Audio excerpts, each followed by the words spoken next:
Bonjour à tous, ici Largo pour une vidéo sur un monument du jeu de société, déjà un papy ou presque, Donjon Twister, le fameux, le légendaire.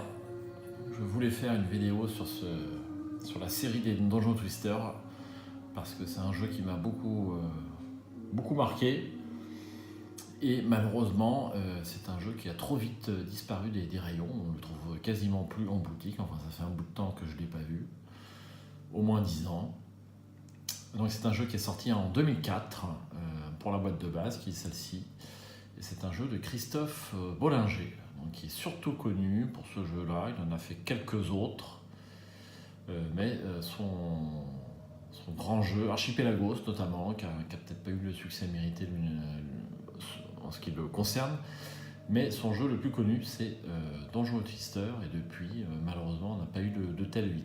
Alors c'est un jeu qui n'a pas obtenu de prix, j'ai regardé sur Board Geek, il était nominé aux As d'Or à Cannes, simplement nominé, et puis il était nominé aussi sur un autre prix, je crois que justement c'est le prix de Board Geek, jeu de joueurs, mais il n'a pas eu le premier prix. C'est dommage parce que je trouve qu'on n'a jamais rien fait de mieux en jeu tactique pour 2 joueurs depuis.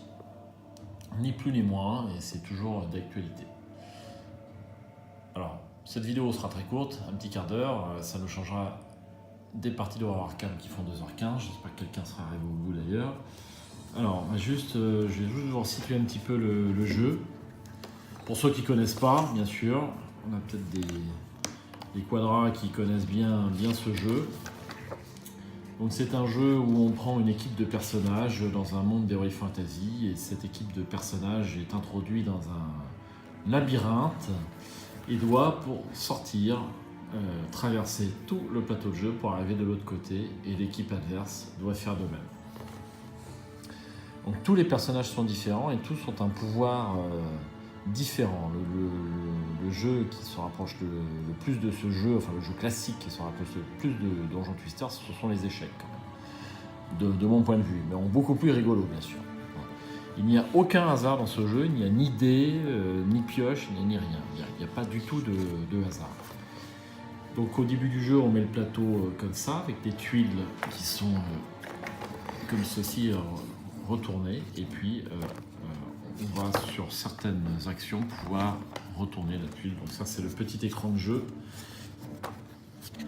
où sont rappelés les pouvoirs des différents personnages. Donc vous avez un magicien dans la boîte de base, un mécanorque, un gobelin, le guerrier, le clerc, le troll, la voleuse. Tous ont un pouvoir spécifique, et vous allez avoir également des objets qui vont être installés, une potion de vitesse, un bâton de boule de feu qui ne peut être utilisé que par le magicien, une épée qui donne plus 1 en attaque. Donc il y a comme ça, tous les objets sont là, donc ce sont les mêmes pour les 2 équipes.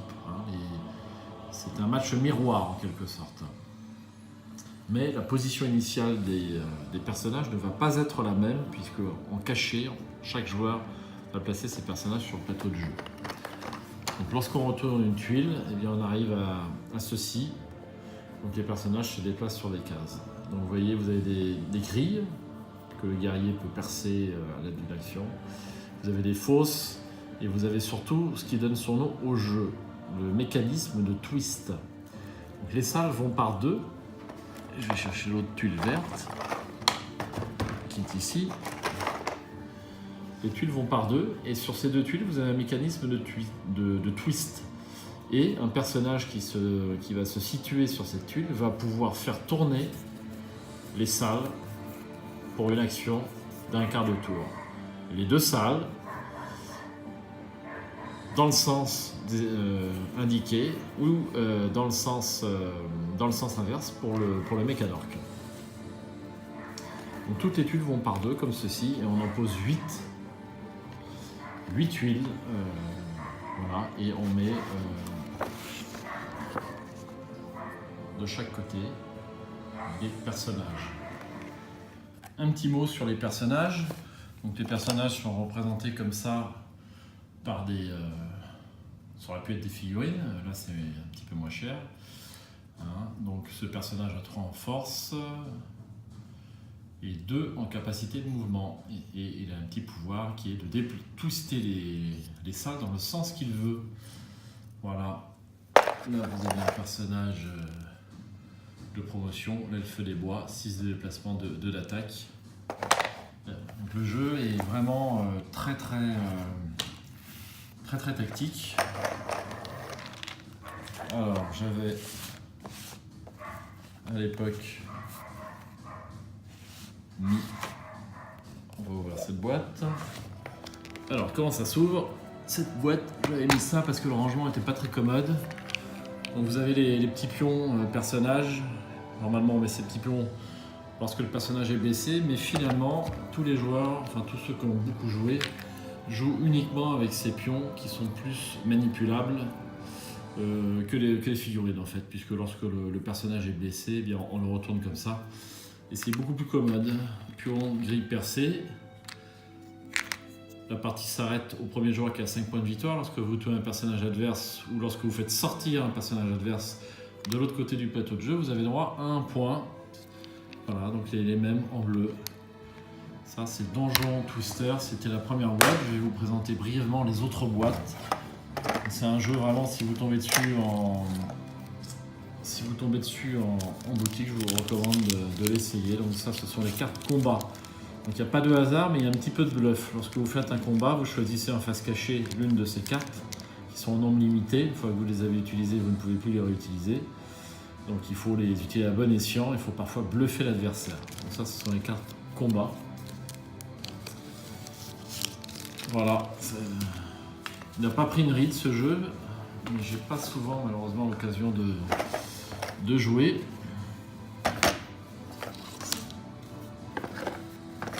Après, la boîte de base est sortie, la boîte 3 quad joueurs, une boîte aujourd'hui introuvable sur le marché, elle était déjà épuisée à l'époque.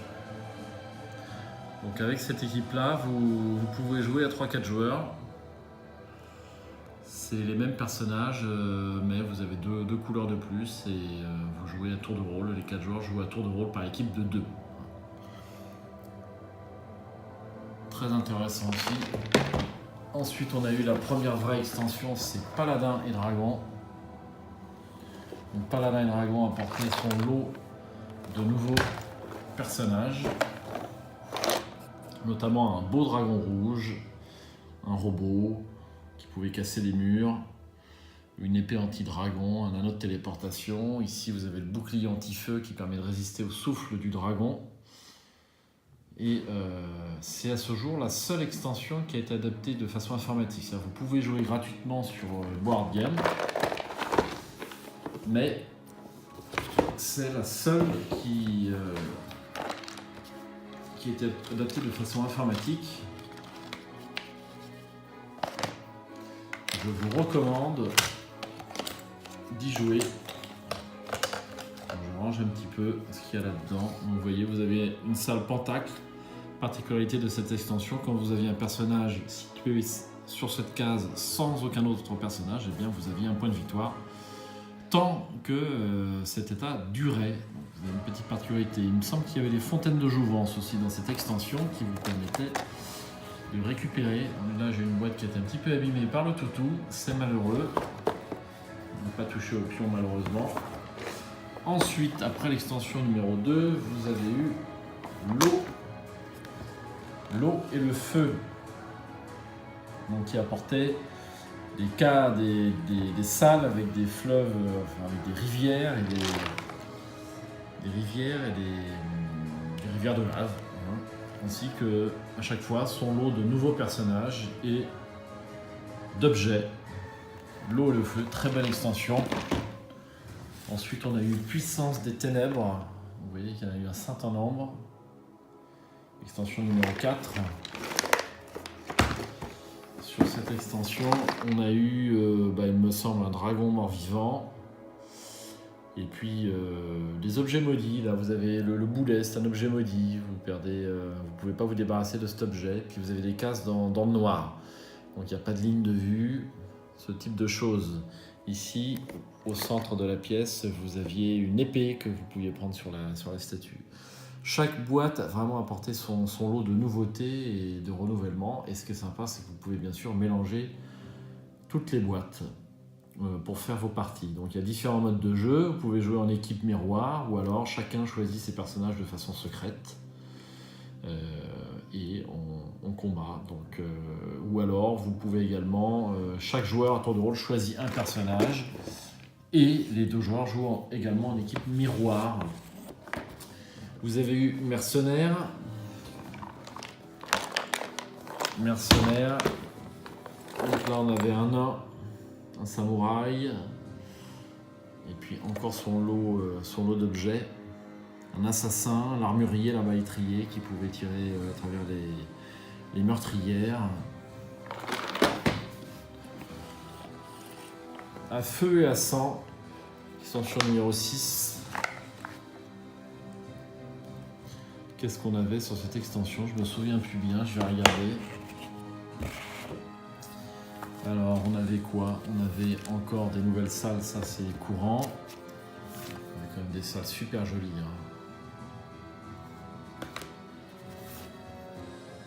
Alors c'est un jeu qui aurait gagné à être adapté de façon poussée informatique. Il n'existe que sur boîte de gamme actuellement, mais s'il y a eu un essai sur PlayStation et sur Xbox avec la boîte de base qui n'a pas du tout marché. Je ne sais pas comment ils se sont débrouillés, mais c'est resté très confidentiel et l'adaptation, ma foi, était pas super bien faite. Donc ça n'a pas marché malheureusement, mais je suis sûr que si on avait ce jeu adapté de façon correcte, eh bien, alors là, c'est une extension en fait 3-4 joueurs en fait. Ça apporte son lot de nouvelles salles, mais pas de nouveaux personnages dans cette extension. C'est pour ça que ça ne me parlait pas en fait. Voilà. Ensuite, on a eu Créature Sylvestre. Créature sylvestre, on avait des elfes, on avait la reine araignée. Tiens, je vais l'ouvrir pour me rappeler des choses. Alors, que je me souvienne de tous les personnages. Alors là, j'ai eu encore des personnages promo, l'impitoyable et un deuxième elfe des bois que j'ai eu. Alors, on avait lui avec sa scie qui pouvait couper les arbres. Donc, dans cette extension, vous pouvez vous cacher dans des arbres. Vous avez l'archère elfe qui peut tirer à distance à travers les meurtrières, il me semble. Alors lui, 8 de combat et 3 de mouvement. Il peut briser les murs si ma mémoire est bonne. Lui pouvait faire popper des espèces de plantes grimpantes qui vous paralysaient. Le piège vivant peut se transformer en quelque chose de plus invulnérable. Quoi, ça m'échappe un peu. Vous aviez un magicien, l'enchanteresse elfe, 5 de mouvement, 1 de combat, mais elle peut utiliser des objets magiques. Et puis à chaque fois, vous avez votre lot de salles.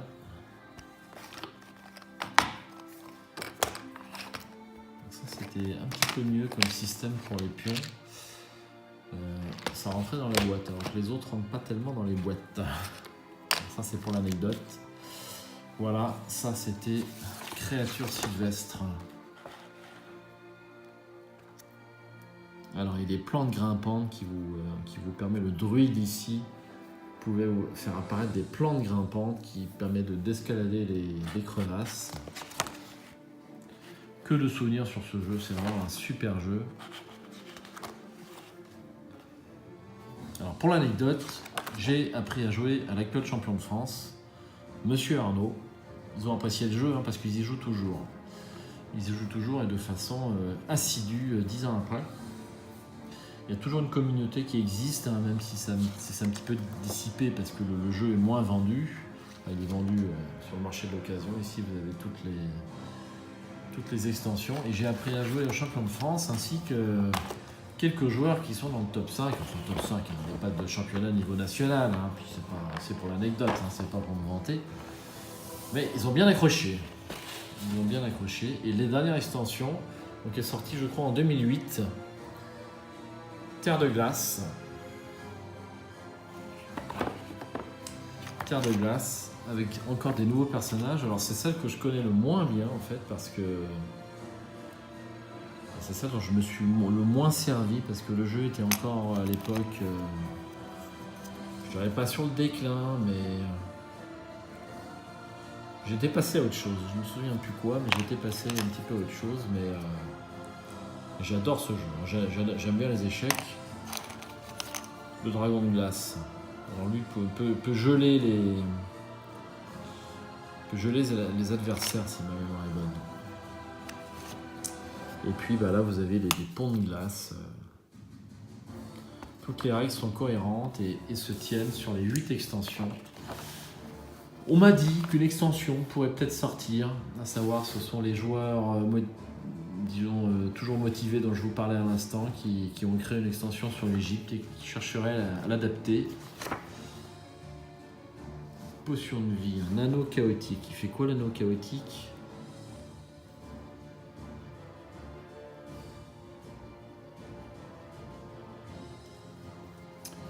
Enfin, il faudrait que je me remémore les règles, hein, parce que là j'ai un petit peu paumé. Un tapis volant. Ah oui, le tapis volant, je m'en souviens. Il existe un magophage qui interdit la magie sur sa salle. Vraiment super jeu. Ça c'est Donjon Twister. Voilà, un papy déjà. Alors 2004 c'est pas si vieux, hein, mais ça fait déjà 15 ans. Et il y a un certain nombre d'extensions, vous voyez, qui sont sorties. Donc moi je les écoute et je ne les vendrai pour rien au monde. Donc j'ai vu sur Caseo que certaines boîtes de Donjon Twister atteignaient quelques sommets, un peu comme Full Metal Planet que vous pouvez trouver pour 150 €, rien de moins. Bon, moi je garde, même si je m'en sers pas, ça sera pour nostalgie. Et là, un petit aparté, j'ai acheté ça cet après-midi, on le sait ce soir. Res Arcana. Donc le jeu qui a eu pas mal de succès sur YouTube. Assez cher, 35 €, enfin tout au moins dans mes contrées. Vous avez, je ne vais pas vous détailler, vous aurez ça de façon plus claire sur d'autres vidéos YouTube. Donc ça, ce sont les essences. Vous avez des cartes lieux. Voilà, vous choisissez en début. Vous en avez 8 différentes qui sont recto verso. Vous avez un certain nombre de cartes objets, que vous choisissez au début de la partie, et puis tout un lot de cartes avec des objets. Vous avez un mage, enfin des monuments, et puis vous avez au début un dueliste. Là vous avez 8 mages différents qui ont chacun un pouvoir différent et qui renouvellent la partie. Donc tous les critiques sont dithyrambiques. Je me suis dit je vais l'acheter, me plaît bien au niveau déjà du thème, et puis la mécanique paraît-il est fantastique. La mécanique est fantastique. Voilà, c'est les mots qui sont employés. Donc on va essayer ça ce soir à 4 joueurs. Et puis, si c'est bien, je vous le dirai au début d'une vidéo, probablement d'horreur.